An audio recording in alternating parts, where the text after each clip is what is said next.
Amonde unwaye futu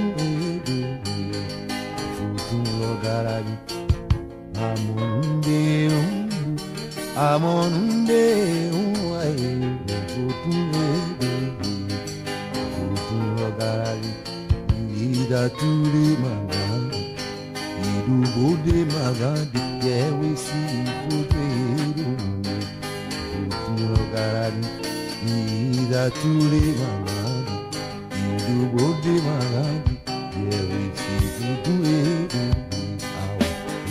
logarari.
Je vais vous dire que j'ai refusé d'aller servir les Européens. Les Américains ont tout fait, ils m'ont talonné, mais je dis, je ne vais pas. Personne n'a l'argent pour faire face à ce traitement. Personne n'a l'argent pour faire face à ce traitement.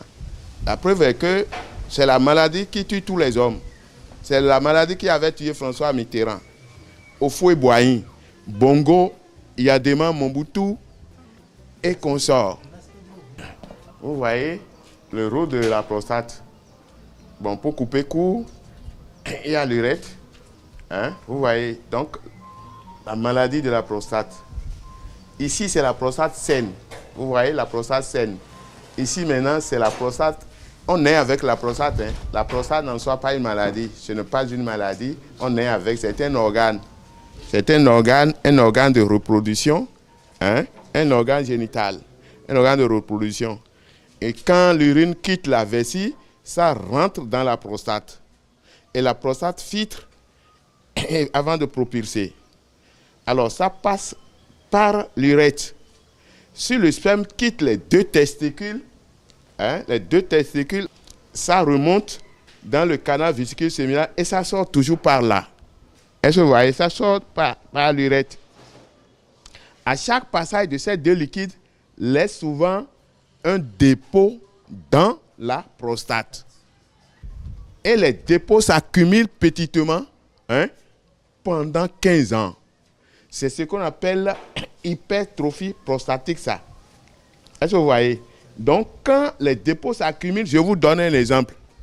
Prenez un seau dans lequel vous mettez l'eau, laissez l'eau dans le seau pendant 72 heures. Vous verrez que l'intérieur du seau devient gluant. Ça laisse des dépôts. Et c'est la même chose qui se passe dans nos prostates. Et c'est ce qui avait échappé les chercheurs depuis des siècles. Et c'est ça qui tue tous les hommes. Donc, quand ça commence, les deux liquides passent, laisse souvent un dépôt. Les dépôts s'accumulent petitement pendant 15 ans. Ça devient maintenant hypertrophie prostatique. Est-ce que vous voyez? C'est ça ici. C'est ça, ça devient comme ça. Vous voyez, l'urètre ici qui est ouvert, grandement ouverte, c'est ça qui est bouché parce que les dépôts se sont accumulés. Hein? Les dépôts sont concentrés et puis maintenant, ça rend l'urètre, ça rétrécit. Voilà, ça rétrécit l'urètre. C'est ça qui a rétréci l'urètre. Et là, on appelle hypertrophie prostatique. Est-ce que vous voyez? Mais moi, chez moi, j'ai banalisé ce qu'on appelle hypertrophie prostatique, tout ça là. J'ai banalisé et je lui ai donné un nom simple. Je dis abcès. Ça, c'est abcès. Parce que, au fond, la prostate même consiste, c'est notre filtre, j'allais dire. C'est notre filtre. Parce que quand l'eau passe dedans, l'urine passe, le sperme passe, laisse souvent un trou. Ça filtre d'abord avant de propulser. Est-ce que vous voyez? Mais comme ça, et quand ça commence, ça devient comme ceci, ce que vous êtes en train de voir là. Hein, congestionné, les taches que vous voyez là. Avec ça, l'homme va commencer par uriner rapidement. L'urine répétée. Parce que s'il a envie d'uriner, s'il ne s'empresse pas, il va mouiller le slip. Alors, il va maintenant pour uriner, il va pousser. Parce que l'urètre a commencé par se rétrécir. Il commence par pousser, il pousse, et avant d'obtenir, et même presser le bas-ventre avant d'obtenir quelques gouttes d'urine. Est-ce que vous voyez? Quelques gouttes d'urine. Mais à chaque passage, quand il va maintenant pour uriner, il urine un peu, il se retourne. Quelques minutes, ça revient encore. Parce qu'il n'arrive pas à vider la vessie. Et c'est ça qui continue, ça continue comme ça. Quand il commence à pousser, ça va déclencher son hémorroïde. L'hémorroïde se déclenche. Il va commencer par avoir les pieds, l'édème. Les pieds vont commencer par s'enfler. Est-ce que vous voyez? Bon, maintenant, il va commencer par marcher comme un crabe. Parce que quand l'intérieur de la prostate devient sale, vous verrez que le sang, ça rend le sang noir. Et le cœur n'arrive plus à gérer. Là, il y aura même la palpitation tout de suite. Hein? Il est essoufflé. Et quand c'est comme ça, le sang n'arrive pas à bien circuler. Et qu'est-ce qui se passe? Il va commencer par avoir la panne sexuelle. Hein? La panne sexuelle, quand les gens parlent de la faiblesse sexuelle, ça me fait rire parfois. Ce n'est pas la faiblesse sexuelle d'abord, c'est la panne. Parce que le sang ne circule pas bien. Les reins ne fonctionnent pas. Pancréas, poumon, hein? Tout ça, la foie, ça ne fonctionne pas. Tu auras même les selles difficiles, très difficiles. Et tu vois, donc, tout ça là constitue. Maintenant, qu'est-ce que tu as envie de faire l'amour. Tu as envie de faire l'amour. C'est la prostate toujours, hein, c'est la maille de la prostate. Hein, quand les gens vous disent quelque chose, autre chose, c'est faux. Je défie quiconque, c'est faux. Quand vous avez envie de faire l'amour, vous êtes en érection, vous bandez. Et quand la femme va se positionner et que vous voyez son cesse, lève tout ça à la poêle, psychologiquement, le sang commence par circuler plus vite que le rythme du cœur, puisque le cœur n'arrive pas à gérer. Vous allez commencer par avoir le corps chaud, la palpitation. Et maintenant, le pénis vient demander, ça tombe, oui. Quand ça tombe comme ça, c'est fini. Tu vas commencer à trembler. Tu n'auras plus envie. Tu as peur même de rencontrer ta femme. C'est ça, c'est comme ça que cela se passe. Et quand ça commence comme ça, la panne, on va maintenant chercher les produits aphrodisiaques. Oh là là, c'est très dangereux. On va voir les produits aphrodisiaques maintenant, c'est-à-dire Viagra, très bon. Il y a d'autres produits que les gens achètent le comprimé à 690 000. Et là, il faut prendre 3 dans un mois avant de satisfaire ta femme. Ah, mais quand on commence comme ça, et qu'est-ce qui se passe? Le cancer rentre dedans. Quand le cancer rentre dedans, on doit imputer les 2 testicules avant les 72 heures qui vont suivre pour ralentir l'évolution du cancer vers le poumon. Sinon, l'intéressé va mourir. Il peut être professeur agrégé en urologie, il peut être andrologue, il va mourir. Il peut être le président de la République, il peut dormir sur l'arrière, il va mourir. Donc, c'est comme ça ça se passe. Donc, on enlève les 2 testicules, on impute. Et quand on impute les testicules, on appelle ça pubertomie. Et beaucoup sont ce problème-là. Alors, et quand ça commence comme ça, vous allez voir que, bon, l'urine même, vous avez l'incontinence urinaire. Parfois, quand c'est opéré là, vous avez l'incontinence urinaire. On met la couche. Ou on est en sonde. Permanemment. Parce que quand ici, c'est rétréci comme ça, il faut une sonde pour évacuer l'urine.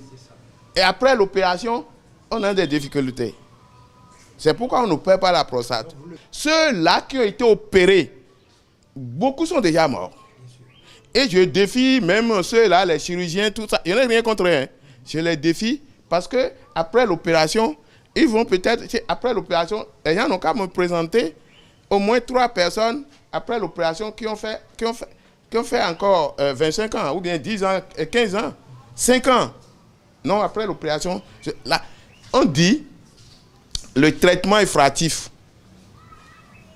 Moi, le traitement effratif, selon moi, consiste à imputer l'organe pourri des autres organes. C'est-à-dire l'organe malade. Et les chercheurs sont allés loin. Ils ont dit l'intervention chirurgicale et les autres traitements effratifs sont du ressort de l'urologue. Mais ces interventions sont généralement inefficaces. Je traite la maladie de la prostate il y a plus de 30 ans. J'ai déjà traité plus de 35 000, voire 40 000 personnes patients. Est-ce que vous voyez? Donc, je dis que je demande à tous ceux-là, même qui ont été déjà opérés, de venir ici, dans mon cabinet. Et on va laver l'intérieur de la prostate et faire repousser l'organe mal imputé et il va encore retrouver sa vie. Et c'est ça qui se passe chaque fois. On ne peut pas. Moi, je dis, quand on me parle de l'intervention chirurgicale, là, non. Et eux-mêmes le savent. Mais pourquoi les chirurgiens, les professeurs agrégés en urologie, même d'autres viennent ici en sonde, d'autres viennent ici en couche. Et quand après le traitement de 8 semaines, ils sont déjà retrouvés, rétablis. Et ils vont reprendre encore leur vie sexuelle et puis ça y est, les activités sexuelles. Hein? C'est comme ça ça se passe. Les jeunes qui prennent des produits aphrodisiaques et qui viennent ici à l'âge de 25 ans avec la sonde, je les exhorte d'éviter de prendre les produits aphrodisiaques. Et ils ont leur traitement ici. Les jeunes ont un traitement qu'on appelle traitement préventif ici. Ça, c'est 2 semaines de traitement seulement. 2 semaines seulement de traitement. Et il est bien. Il est bien pendant plus de 95 ans. Les personnes âgées de plus de 40 ans, mais qui n'ont jamais été opérées, qui n'ont jamais reçu la sonde. Ça, c'est un traitement curatif. curatif de 6 semaines, 1 mois et demi. Hein? Quand les gens disent on traite la maladie de la prostate pendant 3 ans, 15 ans, c'est faux. Ceux-là qui n'ont jamais été opérés, qui n'ont jamais reçu la sonde, c'est un traitement de 6 semaines. Ça fait 1 mois et demi de traitement.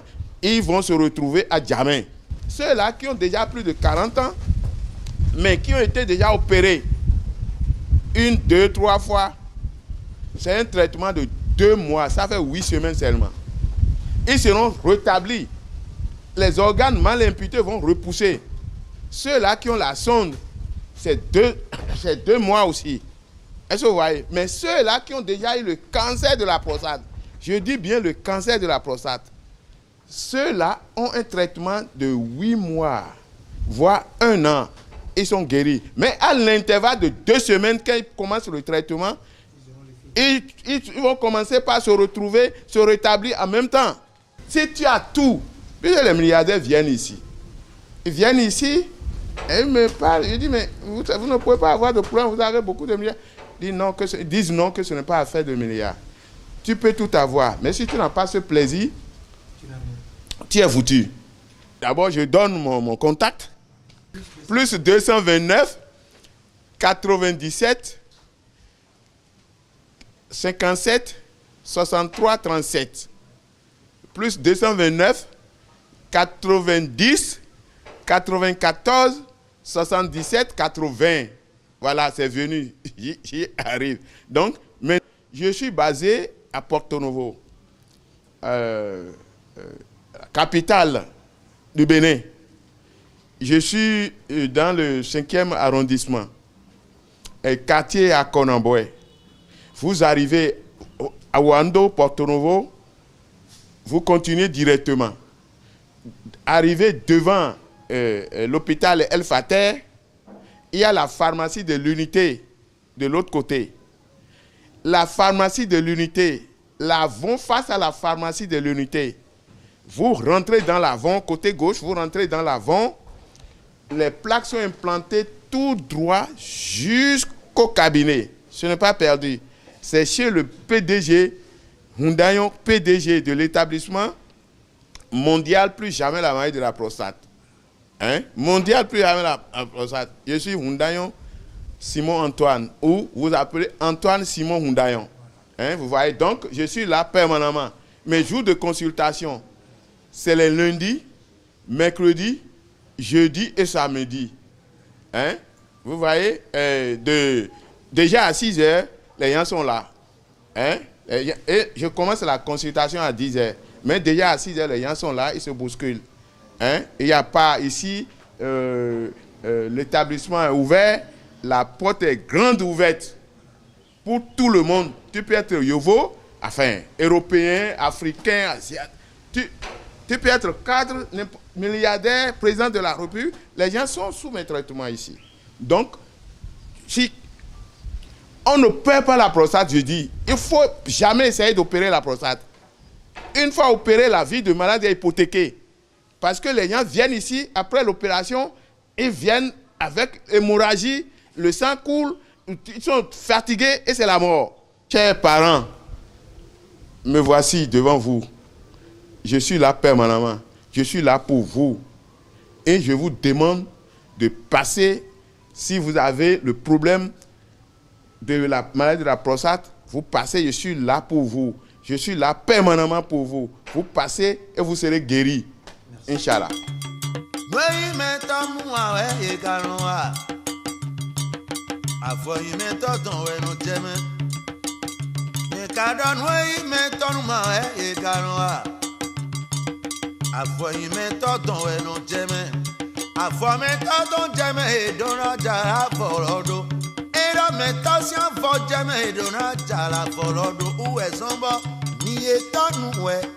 Nínú mi jarado do mi etonu nínú mi jarado mi etonu nínú mi jarado mi etonu nínú mi jarado yewe no ajawu tole.